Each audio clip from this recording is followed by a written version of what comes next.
major developments today. Perhaps the most important is that cops can now close in on a timeline because we now know this precious little child was murdered the same day that she was raped. Matt Zarrell, Nancy Grace producer, tell us more. Okay, well, we just got the arrest warrants in today for Mario McNeil, and we have learned that Shaniya Davis was raped and murdered the day she went missing, November 10th. Now, we know that the mom called 911 at 5 and said the last time she saw her child was 5:30. However, McNeil was seen at 6:11 on surveillance 40 miles away at a hotel in Sanford. Okay, now, isn't it just lovely that whoever did this, we know who's charged with it, didn't drive her around for 4 days and torment the poor child? Pat Brown, what does it tell you, the fact that this man allegedly murdered her the same day that he raped her?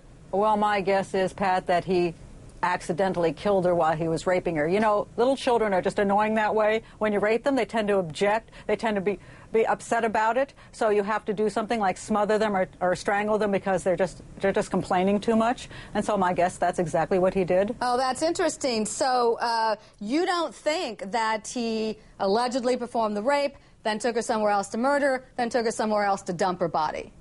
I think he may have taken her somewhere else to dump her body, but my guess is she didn't come out of that little hotel alive. Yeah, and you know what? Talking about asphyxiation, I'm going to go right to Dr. Jake Deutsch. What exactly does that mean? That's not necessarily the same thing as strangulation, correct? Right. It's basically suffocating the child and putting your hand or some other object over the mouth and depriving her of oxygen. I cannot think of a more gruesome way to accomplish murder, and this is just outrageous. Incredible. Susan Moss, family law attorney, let me ask you this. If he killed her immediately, allegedly, then clearly he wasn't passing her around. Does that still mean it's trafficking?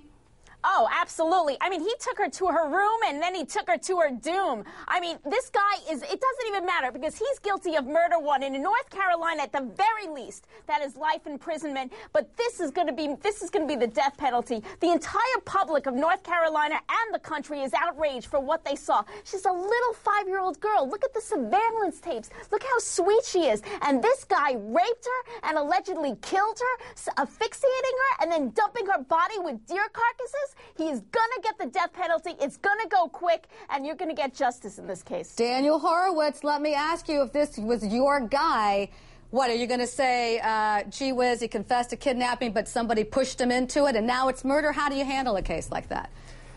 I really think a case like this depends upon whether the client is willing to admit guilt. If he fights guilt when it's overwhelmingly clear that he did it, you maybe walk away from a case like this. But if he's willing to admit that he did it and basically throw himself on the mercy of the court, the public, and so on, maybe he has a chance at life without parole rather than death. Marlena Shamo, Nancy Grace producer, you spoke with Clarence Coe today. He's the boyfriend of Antoinette Davis. He gave you some revealing pieces of information, not necessarily about the case, but about himself. Go.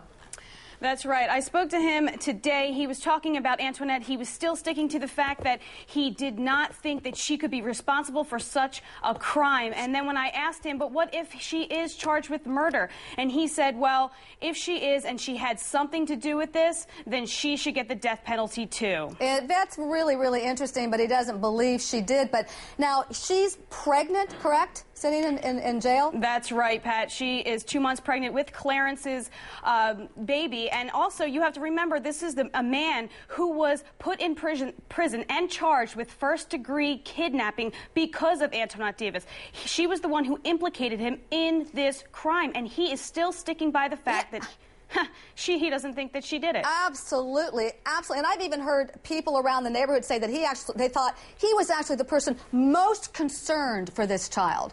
That's right. And he has said over the past year that he's become extremely close to Shaniya. He was caring for Shaniya while the mother was working these past 6 months. And so he's really torn up about this, and it's just a shame.